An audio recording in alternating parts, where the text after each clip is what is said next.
Il est encore tôt. Le soleil commence à peine à pointer le bout de son nez dans la vallée d'Engelberg. Je suis tout près de Grafenort, à la limite entre l'Obwald et le Nidwald. Je vois déjà ma destination au loin, la ferme Neufallenbach. Aujourd'hui, je rends visite à Béatrice Bissig, herboriste et cultivatrice. Elle vit avec sa famille dans une véritable oasis d'herbes aromatiques. Il pousse ici plus de 300 variétés d'herbes et de plantes médicinales, et ce, pas uniquement dans les champs. Bonjour! Déjà au travail? Tu vas où comme ça? Je vais aller tondre, puisqu'on a du soleil. Très bien, je cherche ta femme, Béatrice. Elle est sur le toit ou dans le jardin? À mon avis, plutôt sur le toit. C'est magnifique chez vous. Tu as grandi ici, c'est bien ça? Merci beaucoup. Oui, j'ai grandi ici. Avant, c'était très différent. Et puis, j'ai épousé une femme amoureuse des fleurs et maintenant, c'est rempli de fleurs et d'herbes. Je suis venue pour les herbes. Ah, voilà la plus belle fleur du jardin. Bonjour Béatrice. Bonjour Nicole. Tu reviens du toit? Oui, c'est ça. Tu n'as pas le vertige? Les plantes me donnent le vertige, mais sinon non. Tu as une formation d'agricultrice et tu es devenue herboriste. Comment on fait ça? Je ne pense pas qu'on le devient. On l'est, tout simplement. Mon grand-père m'a donné les premières notions.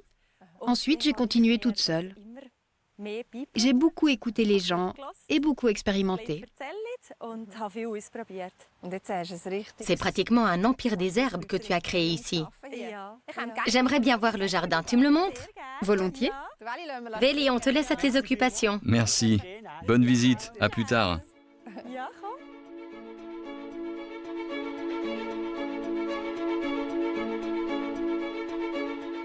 Ce jardin, c'est un petit peu mon paradis. Et il est un peu sauvage, non? Oui, tout à fait. Un paradis d'herbes aromatiques se trouve derrière la maison. Je suis surprise, je n'aurais jamais imaginé autant de couleurs dans un jardin d'herbes. Qu'est-ce que tu as planté de beau? Là derrière, on a de l'onagre. Et ça, ici, c'est de la molène. Et de la mauve? C'est ça. Là, ce sont des blanches. Et là-bas, des roses trémières de différentes teintes. Mais ces fleurs ne servent pas à faire des bouquets. Tu fais tout autre chose.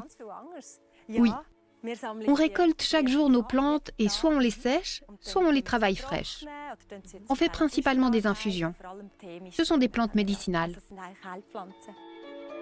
C'est un jardin potager où poussent beaucoup d'herbes et de fleurs, mais qui respire aussi la convivialité, avec plein de petits endroits romantiques où s'asseoir et mille détails raffinés. La ferme est entourée de plates-bandes, de carrés potagers et de petits jardins, jusque sur le toit. Il y a 20 ans, ici, il n'y avait que des prés. À mon arrivée, il n'y avait qu'un petit jardin potager. Je me suis mise à l'agrandir de plus en plus. Les gens du voisinage ne comprenaient pas trop, parce que ce n'est pas dans la tradition. Dans la vallée d'Engelberg, on voit très peu de grands jardins. D'une part, les familles d'agriculteurs sont souvent à l'alpage en été. D'autre part, le climat ne s'y prête pas vraiment. On vit dans une vallée avec des conditions difficiles. C'est aride, c'est froid. L'hiver est long. Mais bon, on peut malgré tout avoir un grand jardin. Il suffit de sélectionner des plantes adaptées. Au départ, Béatrice cultivait surtout des légumes pour sa famille et des plantes médicinales, car le jardin est également sa pharmacie. À partir de plantes sauvages qu'elle a cultivées dans son jardin, l'herboriste a créé ses propres mélanges d'infusion et a commencé à les vendre. Elles ont tellement de succès que la production de plantes aromatiques est aujourd'hui une branche à part entière de l'exploitation. Et ça génère du travail. L'été, il faut récolter tous les jours. C'est aujourd'hui au tour de la molène. Il faut soigneusement retirer la fleur seulement, du pédoncule. Elles s'enlèvent bien. Elles sont prêtes à être récoltées. Il faut presser un tout petit peu. Elles ne vont pas tarder à tomber toutes seules, tu vois? C'est ça. Selon ton expérience, quelles herbes sont particulièrement efficaces? Lesquelles tiens-tu absolument à avoir dans ton jardin? La liste est longue. Probablement 300. Je dis toujours, l'une de mes 250 herbes préférées. J'en ai vraiment beaucoup auxquelles je tiens. Ça dépend des situations. La molène, par exemple, est super pour les toux sèches. Si tu touches les feuilles, tu remarques que Elles sont presque charnues, poilues. elles sont poilues. Elles agissent aussi sur les voies respiratoires. Les fleurs de molène sont justement idéales pour les toux sèches et irritées. Mais dis-moi, cueillir ces fleurs, c'est un travail gigantesque. Ça prend un temps fou de faire tout ça. Tu ne le fais pas toute seule, si? Non, j'ai des collaboratrices et beaucoup de bénévoles. Surtout l'été, à l'époque où il faut cueillir les fleurs. Elles m'aident à récolter. Et bien sûr, j'ai ma famille aussi. Mon mari et nos 4 enfants, ma belle-mère, la grand-mère. C'est vraiment un travail d'équipe.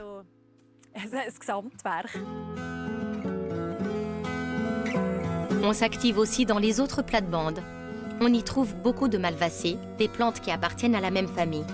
Avoir une floraison aussi abondante chaque année ne se fait pas sans une bonne planification. Je fais un plan de jardin très clair, surtout dans ma tête, parfois aussi sur le papier, car il faut régulièrement alterner les familles de plantes. Et j'ai des légumes très pratiques. Par exemple, je plante aussi parfois du maïs sucré, des pommes de terre ou bien de la salade, ça dépend. Ça donne plus de possibilités pour varier les cultures. Les légumes se cachent donc entre les plantes médicinales et les fleurs que Béatrice cultive principalement pour ses mélanges d'infusions. Les infusions étaient très demandées. On en a fait de plus en plus, on en a vendu de plus en plus. On séchait tout dans la maison. Quand je pense à tout ça aujourd'hui, c'est fou. Bien sûr, on vivait tous à la maison. Mes beaux-parents, ma famille, avec 3 et très vite 4 enfants. Et puis est arrivé un moment où ça ne fonctionnait plus. On n'avait plus assez de place. L'été surtout. Il me fallait une énorme surface pour sécher les herbes. C'est la raison pour laquelle la famille Bissig a construit la maison des herbes il y a 15 ans. C'est ici que les plantes cueillies et récoltées sont séchées, stockées et transformées. Et une partie d'entre elles pousse même directement ici, sur le toit. C'est absolument magnifique ici en haut. Les espèces qui poussent particulièrement bien ici sont les herbes sauvages qui aiment la chaleur, m'explique Béatrice, comme le thym sauvage ou la sarriette. La lavande s'épanouit même bien mieux ici qu'en bas. C'est comme un microclimat. Comment avez-vous eu cette idée? Pour nous, agriculteurs, la terre, la mère nature, c'est ce qu'il y a de plus précieux. Quand on a planifié la création de ce jardin d'herbes aromatiques, on s'est dit que ce serait dommage de perdre de la terre. Et du coup, on a eu l'idée d'excaver la toiture, la couche supérieure, et on a mis de l'humus. Et au final, on l'a installé à l'étage supérieur. Quels sont les défis à relever sur ce toit? Il y en a beaucoup. Ce n'est pas si simple.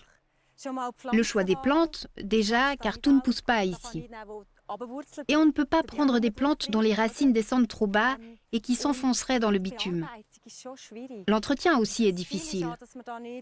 L'un de nos objectifs, c'est de limiter les allers-retours avec le sol. Donc les plantes récoltées descendent, bien sûr, mais les déchets verts restent ici. On ne pourrait pas amener de compost en haut. Alors les déchets verts du toit sont compostés et utilisés sur le toit. Ça explique pourquoi les soucis sont surélevés. Là, on a peut-être 30 cm de moins. S'il pousse si bien, c'est parce qu'avant, le tas de compost était ici. Au jardin comme dans les champs, la famille Bissig travaille autant que possible en circuit fermé et de façon biologique. C'est Béatrice qui fait elle-même ses semis.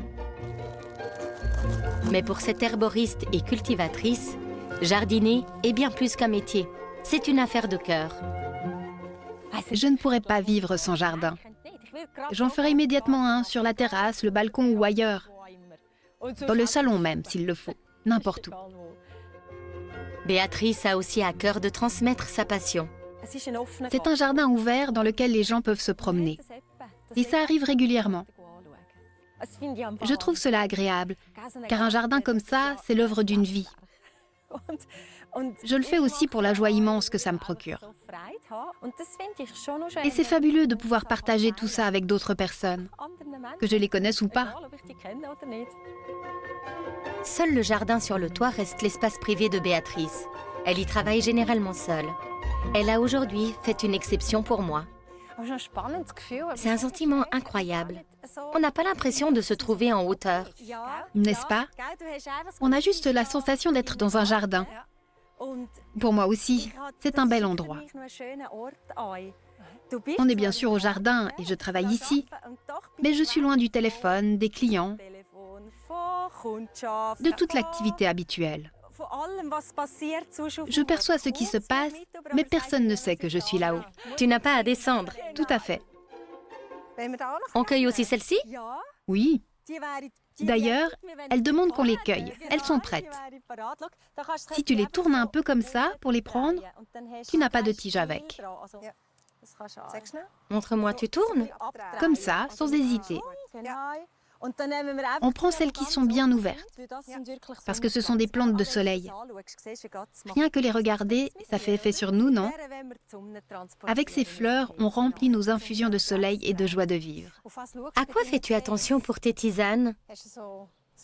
Y a-t-il des règles que tu respectes systématiquement? Oui, il y a beaucoup de règles. La composition n'est jamais aléatoire.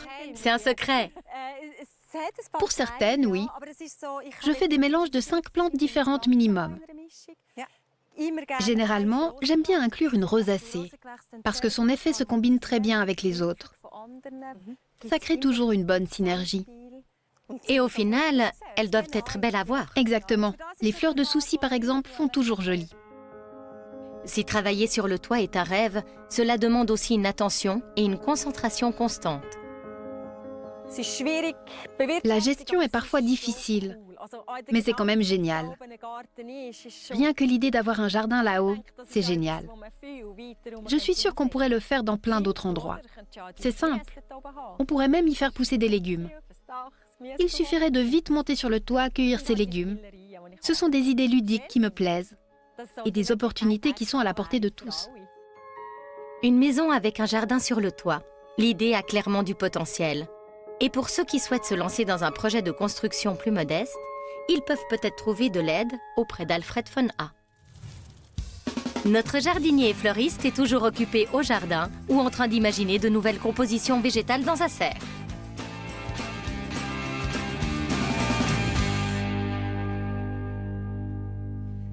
Aujourd'hui, je vais faire une cabane à oiseaux à partir d'une bûche. Je vais vous montrer comment. Je scie d'abord ma bûche de biais.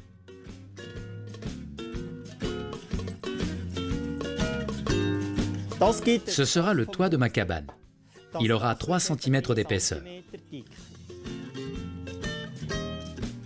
Ma cabane à oiseaux fera environ 20 cm de haut. La deuxième découpe se fait à l'horizontale, pour qu'elle ait un sol bien droit.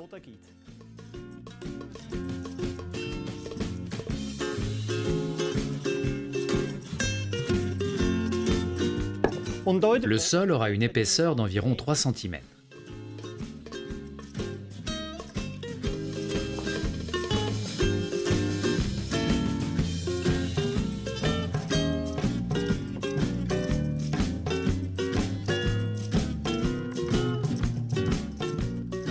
Pour que la cabane soit creuse, je la fends d'abord en 8 morceaux.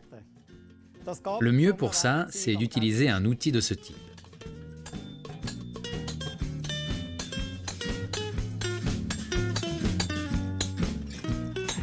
Et je dois maintenant retirer la partie inférieure des 8 morceaux. Pour avoir une cabane stable, je laisse 3 cm d'épaisseur au mur.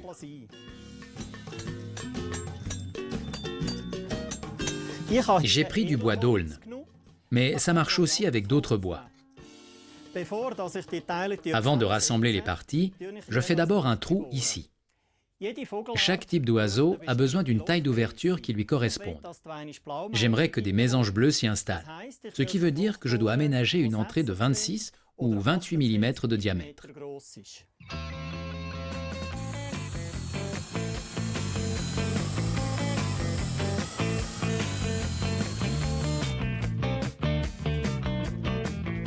Pour que je puisse bien la fixer, je perce 2 petits trous sur la partie arrière. Maintenant, c'est l'étape la plus difficile du travail. Il faut rassembler les morceaux.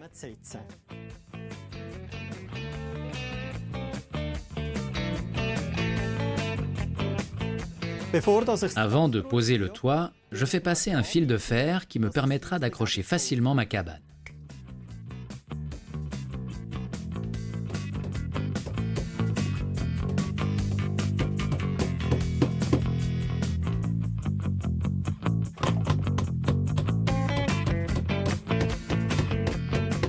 Je ne fixe le sol de la cabane qu'avec 2 clous. C'est pour pouvoir le retirer rapidement quand je veux nettoyer l'intérieur.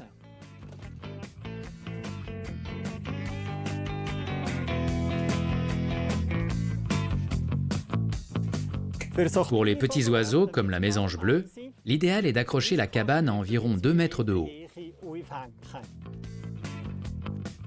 C'est important aussi de veiller à ce qu'elle ne soit pas toute la journée au soleil.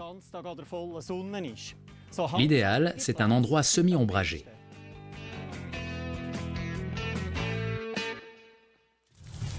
Retournons à Grafenort. Nous sommes redescendus prudemment du toit et un étage plus bas, nous préparons un mélange d'infusion. Ce sont des primes verts. C'est bien comme ça? Celles-ci, je les ai cueillies avec mon fiole. Tu t'en rappelles encore? Quand je ressors les fleurs, je me souviens de tout. Quel temps il faisait ce jour-là, de tout, vraiment. Ces souvenirs, ça te fait passer de très bons moments ici. Oui, mes mélanges d'infusion sont vraiment un assemblage de tout ce qui a fait l'été. De la qualité du soleil, de la pluie, mais aussi de comment on se sentait au moment de la cueillette, de ce qu'on ressentait. Et c'est passionnant, je trouve. Je dirais que ça a l'air pas mal, non? Oui. Maintenant, on mixe le tout pour obtenir au final un mélange bien homogène. C'est un gros travail manuel. Tu sais, pour moi, c'est le moment le plus fort de l'année. C'est tellement beau d'avoir sa récolte. Dans les mains. Entre les doigts, oui. Tout ton travail de l'été devient tangible. Oui.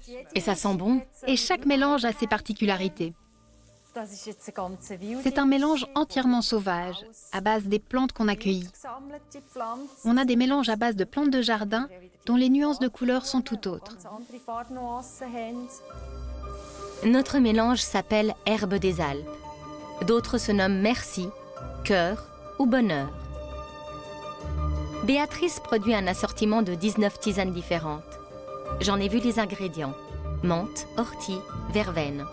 Et le souci, bien sûr, ou encore l'Edelweiss. Mais une chose manque. Quand je pense à la tisane, je pense d'abord à la camomille. Je n'en ai pas vu ici. Et tu n'en trouveras pas. Tu n'as pas de camomille? Ce n'est pas ma plante. C'est comme ça. Il y a des plantes qui ne me parlent pas du tout. Du coup, tu ne les utilises pas? Non, parce que ce sont mes infusions et c'est très important pour moi qu'elles me parlent. Tes herbes deviennent donc des infusions. Et tu en fais autre chose? Oui. Avec celle-ci, par exemple, je fais aussi des mélanges pour fumigation. On les fait brûler et on les inhale ou on se laisse envelopper par leur parfum. Tout comme la tisane, la fumigation est une tradition dans la famille Bissig. Béatrice met de côté une partie des plantes à cet effet. C'est une partie de la récolte qui peut être dédiée à la fumigation. C'est aussi un remerciement pour l'abondance dont j'ai bénéficié l'été.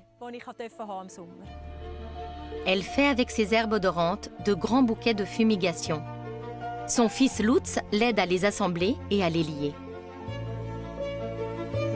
À Noël et au Nouvel An, ces bouquets sont brûlés lors de fêtes familiales. La plupart du temps, c'est à Noël, en hommage à l'année écoulée. Ces herbes font revenir des tonnes de souvenirs. Les odeurs nous rappellent l'été, qui est passé si vite. Comment s'est passée la récolte? Est-ce qu'il a beaucoup plu? Chacun a eu ses soucis ou ses moments de bonheur. Tout remonte à la surface. Et on refait la même chose au moment du Nouvel An pour l'année qui commence. Qu'est-ce qu'on souhaite? Les grands bouquets sont placés sur une branche et enflammés en forêt depuis un feu de camp. Pour la famille Bissig, c'est devenu une tradition.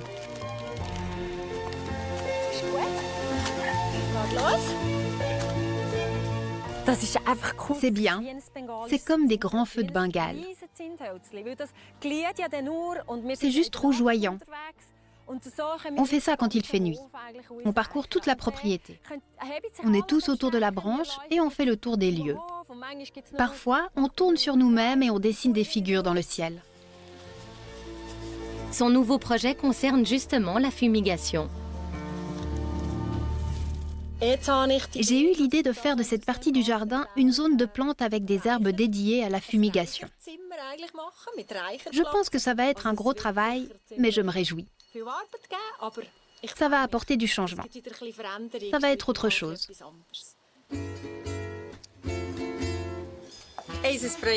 C'est le début de notre projet et on le marque avec un feu.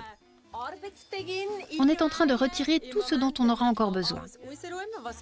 Surtout des pierres, mais aussi certaines plantes. Pour qu'après, ici, on puisse vraiment tout réaménager pour le projet. Béatrice a défini un plan très clair. C'est ce que j'ai imaginé. Ça changera peut-être en cours de route, on verra une fois fini. C'est un projet d'envergure. Jour après jour, je retourne la terre. Le placement des pierres, notamment, demande beaucoup de temps. Il m'est même arrivé de travailler la nuit. C'était le jour où la neige était annoncée pour le lendemain. La neige est restée pendant un bon mois. Donc ça valait la peine de faire ce travail de nuit. Chez nous, toutes les pierres viennent de la forêt. Et dans le jardin, on avait aussi un chemin en pierre.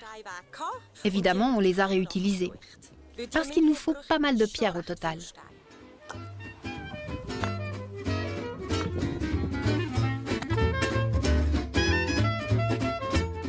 Et voilà, on est prêt à planter. Ce n'est pas évident de savoir où mettre quoi, mais on a largement assez de plantes.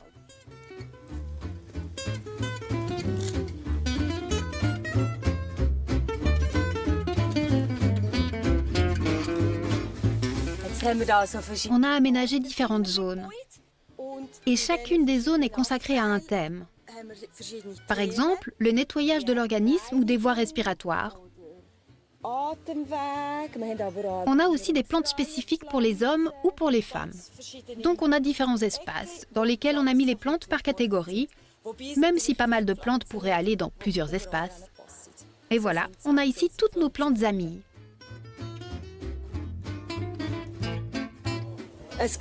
J'adore le résultat. Ça rend mieux que ce que je pensais. Dès les premiers murets en pierre, en bas, je me suis dit « Non, je ne vais pas faire comme dans mon plan d'origine. Je vais totalement l'intégrer à son environnement. » De toute façon, en règle générale, je n'aime pas les clôtures. Donc évidemment, l'herbe va peut-être empiéter sur le jardin.